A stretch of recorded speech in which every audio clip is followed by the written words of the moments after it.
mungkin udah bosan dengan saham-saham dalam negeri gitu kan.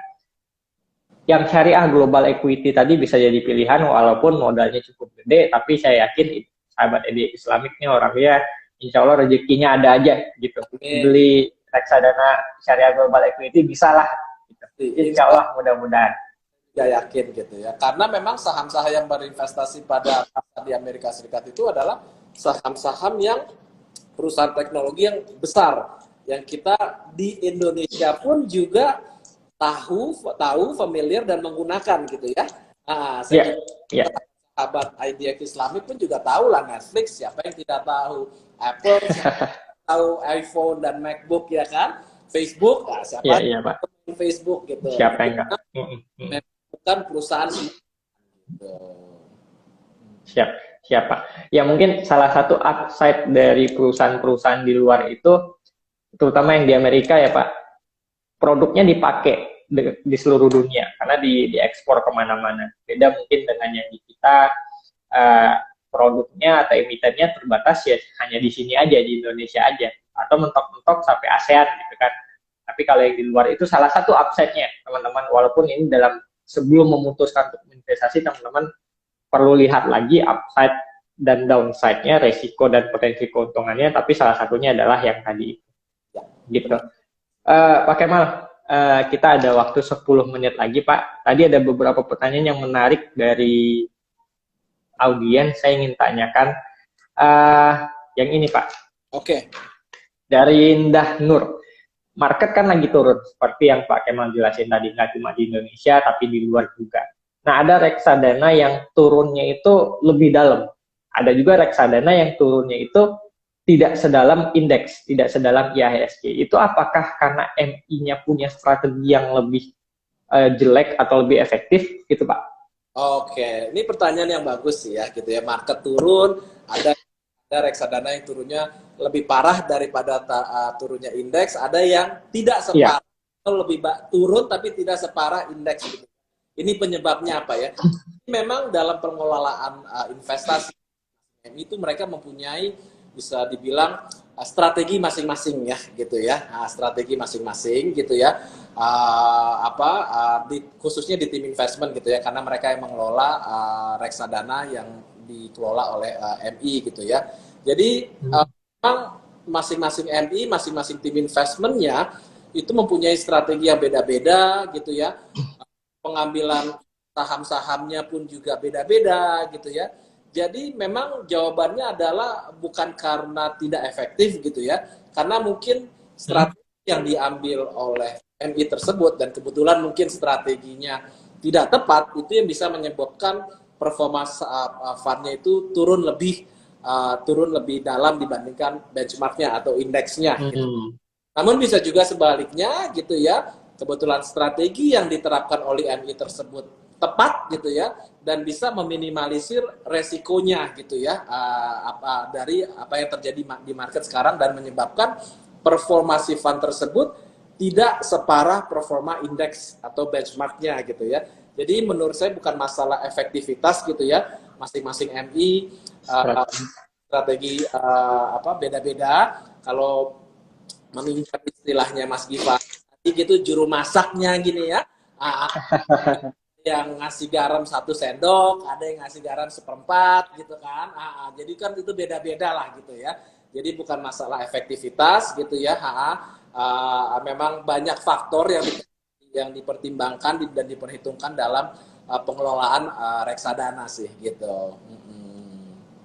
Siap Pak. Menarik. Jadi bukan karena efektivitas. Kalau efektivitas mungkin setiap MI punya efektivitas yang berbeda dan itu ditunjukkan dengan fee-nya ya Pak ya. Benar. Tapi kita bicara di sini strategi investasi teman-teman. Mungkin ada satu MI atau satu reksadana yang lebih fokus ke atau heavy di finance. Benar. Jadi waktu sektor finance turun, akhirnya kinerjanya juga turun dalam ya Pak, ngikutin finance gitu. Benar sekali Mas Gifari. Siap. Mudah-mudahan menjawab untuk Mbak Indah Nur. Saya lanjut ke pertanyaan selanjutnya nih Pak. Ini masih tentang pengelolaan reksadana Pak. Karena mungkin ini banyak teman-teman di sini yang penasaran gimana sih cara MI mengelola reksadana itu gitu. Pertanyaan selanjutnya dari Syaki Koko. Di saat kondisi market seperti ini, lebih sulit mana Pak? Mengejar return reksadana saham atau reksadana campuran? Oke, ini Karena kan campuran itu kan lebih kompleks ya Pak ya, kata Syaki Koko ini. benar. Oke, oke, mungkin sebelum saya menjawab, saya utarakan dulu aturan mainnya dulu ya. Kalau reksadana saham itu dia harus berinvestasi minimum 80% pada efek saham. Ya, jadi portofolionya mesti minimum 80% pada efek saham gitu ya. Sisanya bisa masuk ke instrumen-instrumen non saham ya, apakah itu uang dan yang lain-lain gitu ya. Tapi kalau dengan reksadana campuran itu dia sebenarnya swingnya tuh cukup besar ya. Dia untuk aturannya tuh 1 sampai dengan 79% bisa di efek bisa berinvestasi pada efek saham ataupun non saham gitu ya. Jadi memang kalau kita bandingkan ya, reksadana saham yang harus 80% berinvestasi pada efek saham dibandingkan dengan reksadana campuran yang dia nggak harus 80%, menurut saya itu perbandingan yang ibaratnya tidak comparable lah ya gitu ya, karena pasti membandingkan dua aset kelas yang berbeda gitu ya. Nah sekarang ini yang terjadi, apa yang terjadi di market ini adalah koreksi di pasar saham ya, koreksi di pasar saham. Kalau secara logika pasti melihat challenge-nya lebih besar ya untuk mengejar return pada reksadana saham saat ini, pada saat koreksi marketnya lagi seperti ini gitu ya. Namun tidak menutup kemungkinan ke depannya pada saat misalnya saham kita sudah naik lagi, pasar saham kita sudah naik lagi, di reksadana campuran itu menjadi challenge buat mereka gitu ya. Karena mereka tidak bisa serta-merta langsung switch dari portofolio yang isinya non saham tiba-tiba ke saham gitu. Jadi kalau kita bandingkan dengan kondisi sekarang di mana pasar saham yang koreksi cukup dalam, yes, jawabannya adalah lebih sulit mengejar returnnya pada untuk reksadana saham saat ini gitu. Siap. Jadi lebih sulit yang saham ya Pak, di saat market lagi crash. Untuk saat ini. Siap. Tapi kalau market lagi bagus, lebih cepat naiknya juga yang saham ya Pak ya. Pastinya sekali, benar sekali Mas Gif. Jadi Mas Syaki Koko atau Mbak punya plus minus masing-masing. Makanya tadi Pak Kemal di awal ingatkan sesuaikan dengan profil resiko kita. Campuran punya plus minusnya, saham pun juga punya plus minusnya. Dan dua ini agak kurang wise kalau kita bandingkan apple to apple, karena dia nggak apple to apple, satunya apple, satunya nenas. Gitu. Jadi satunya rujak, satunya mangga, satunya rujak gitu. Jadi perlu dilihat baik-baik. Sama-sama buah. Pak Kemal. Sama-sama buah, tapi beda buah. Siap. Sama-sama buah, tapi beda buah. Nah itu tuh. Itu semoga menjawab pertanyaan untuk Mas Syaki Koko atau Mbak Syaki Koko. Pak Kemal, saya ada 2 pertanyaan lagi Pak. Mungkin yang ini dulu. Deden Syahputra 98 ini singkat aja kali Pak. Cara beli reksadana syariah money market dan US yang di US itu di mana Pak? Apakah tadi kan ada 14 akord ya Pak ya? Apakah kedua produk ini tersedia di 14 akord itu atau hanya yang syariah money market atau gimana Pak? Oke, ya jadi untuk membeli reksadana yang dikelola oleh Star Asset Management itu ada 2 cara ya, Mas Gifari. Cara yang pertama bisa ke Star Asset Management ya. Kami mempunyai tim sales yang bisa dihubungi untuk transaksi jual beli reksadana yang dikelola oleh Star Asset Management. Jadi bisa langsung ke kami, itu opsi gitu ya. Opsi kedua melalui distributor kita yang 14 itu tadi saya bilang gitu ya. Namun ya masing-masing mitra distributor itu tidak semua menjual produk syariah kita ya gitu ya. Ada yang menjual produk syariah, ada yang menjual produk konven kita, ada yang menjual syariah dan konven kita gitu ya. Jadi bagi investor yang tertarik gitu ya, mau berinvestasi pada produk syariah kita, bisa masuk ke website kita. Kalau jadi pilihannya dua, bisa langsung ke kita, atau kalau mau lewat mitra distributor, bisa masuk ke website ya, dan bisa dilihat dari situ di distributor mana saja yang menjual produk syariah kita gitu. Siap, siap.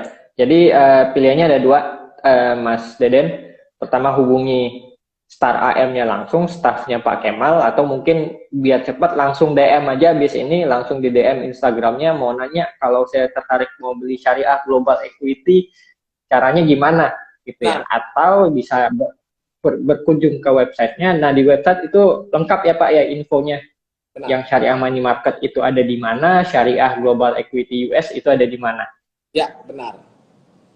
Siap, siap. Jadi teman-teman, seperti yang Pak Kemal bilang di awal tadi, bahwa Star AM itu lagi bertransformasi menjadi MI yang transparan. Nah, itu udah dicontohin tuh sama Pak Kemal, bahwa informasinya transparan banget. Di website udah ada. Gitu. Pak Kemal, pertanyaan terakhir, Pak. Ya. Dan ini menurut saya pertanyaan yang cocok sebagai penutup kita hari ini, Pak Kemal. Dari Ibu Erika. Di saat banyak saham yang turun, di saat pasar lagi crash seperti ini, pasar saham, teman-teman, apakah bijak berinvestasi pada reksadana yang lebih aman? Terutama aset kelas yang mana? I see.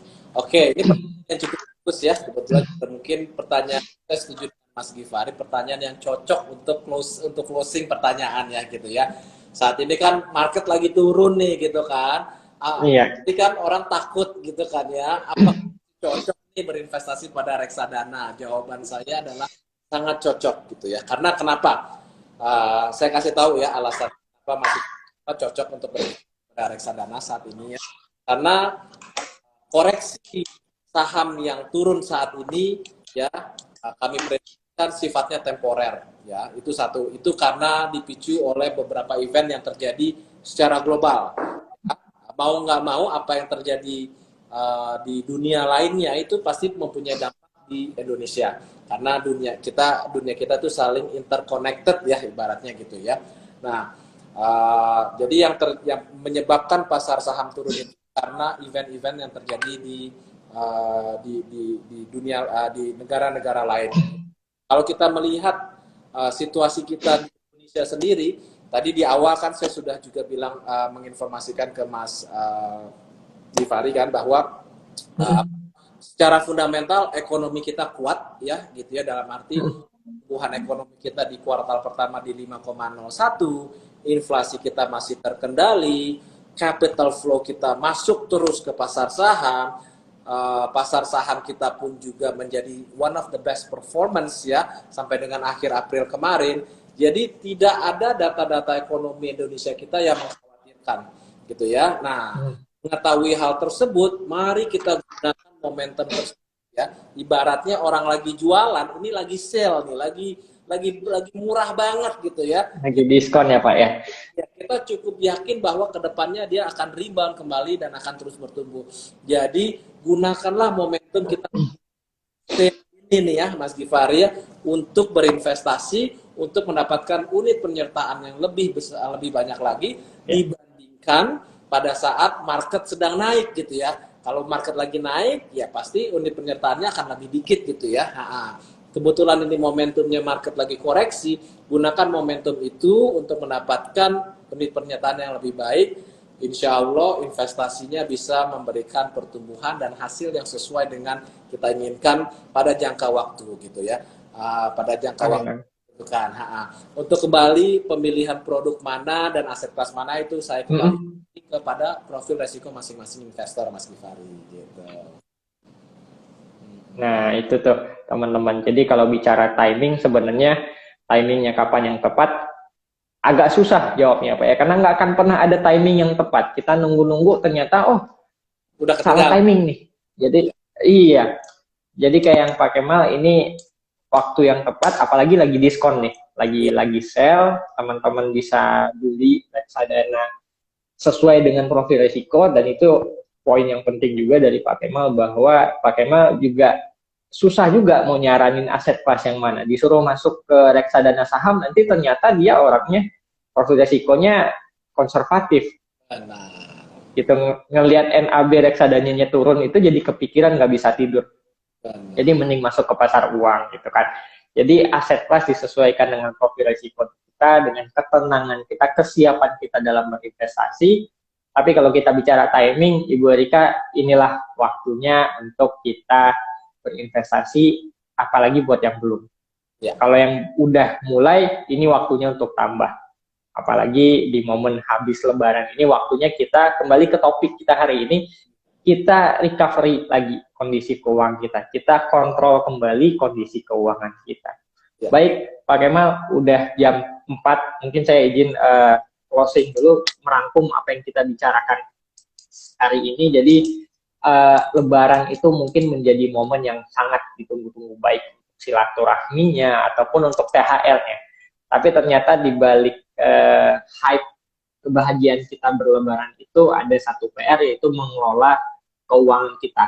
Beruntung banget orang-orang yang udah mengelola THR-nya dari awal. Jadi pas dapat THR, oh ini buat mudik segini, buat diinvestasiin segini. Nah itu beruntung banget. Tapi ada juga orang-orang, sebagian orang yang nggak sempat untuk mengelola dan THR-nya habis.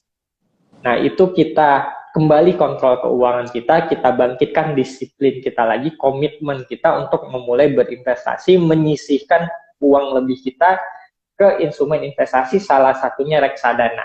Ya. Reksadana syariah yang juga disediakan oleh Star AM. Tadi kita udah bicara detail 2 produk, ada syariah money market dari Star AM, dan juga ada yang syariah global equity dari Star Asset Management. Teman-teman bisa beli lewat mitra distribusi atau agen penjual yang memang sudah bekerja sama dengan Star Asset Management. Itu datanya atau daftarnya bisa dilihat di website ya Star Asset Management atau di media sosialnya Star Asset Management. Jadi teman-teman jangan lupa follow tuh media sosialnya Star Asset Management, karena informasinya saya yakin nggak cuma terkait dengan reksadananya aja, tapi berkaitan dengan gimana sih tips-tips cara kita mengatur keuangan sehari-hari. Ya. Begitu Pak? Benar sekali Mas Gifari. Siap. Dari Pak Kemal ada yang ingin ditambahkan Pak? Mungkin sedikit closing statement, 1-2 patah kata supaya teman-teman ini kembali rajin berinvestasi.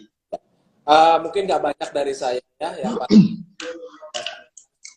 IDX Islamic ya, tidak ada kata telat berinvestasi, mulailah berinvestasi sedini mungkin ya, karena untuk berinvestasi sekarang sangat mudah dan murah ya, itu sangat penting. Yang cukup lagi adalah konsisten dan disiplin kita dalam berinvestasi. Insya Allah ya, hasil dari investasi kita ini kan growth yang kita inginkan. Mungkin demikian dari saya, Mas Farid. Siap Pak Kemal. Seru banget di obrolan sore ini teman-teman, ngobrol santai tapi